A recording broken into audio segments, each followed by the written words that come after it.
আজকে রান্না করে দেখাবো সিদ্ধ ঝোল। তার জন্য এখানে পেঁপে, আলু, কলা কেটে রেখেছি। আজকে এই ঝোলটা করব শিঙি মাছ দিয়ে।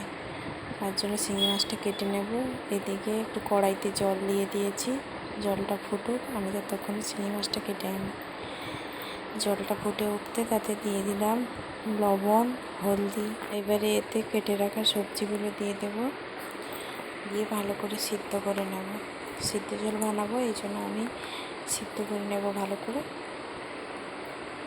সবজিগুলো দিয়ে দিয়েছি কড়াইতে, এবারে ঢাকনা দিয়ে দিচ্ছি। সবজিগুলো সিদ্ধ করে নিয়েছি ভালো করে। কড়াইতে তেল দিয়ে দিয়েছি, তার উপর মাছ দিয়ে দিলাম। একটু হালকা করে মাছটা ভাজবো, শিঙি মাছ বেশি ভাজবো না। মাছটা ভেজে তুলে নিয়েছি। তারপর কড়াইতে সরষের তেল দিয়ে দিলাম। তেলটা গরম হয়ে যেতে তাতে জিরে দিলাম আর রাঁধুনি ফোড়ন দিলাম, আর দিচ্ছি কাঁচা লঙ্কা।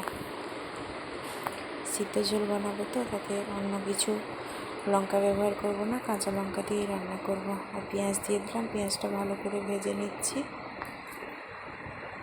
দিয়ে সিদ্ধ করে রাখা সবজি সমেত জলটা দিয়ে দিচ্ছি। জলটা বের করে ফেলে দেবো না, সেই জলটা রেখেছিলাম, সেই জল সমেত দিয়ে দিলাম। আর একটু জল লাগবে বলে দেখে ওতে একটু জল দিয়ে দিলাম। দিয়ে ফুটে উঠলো, ফুটে উঠতে মাছ দিয়ে দিচ্ছি। মাছটা দিয়ে হালকা করে ফুটিয়ে নেব। ফুটে উঠেছে তরকারিটা, এতে এবারে ধনে গুঁড়ো আর জিরে গুঁড়ো দিয়ে দিচ্ছি।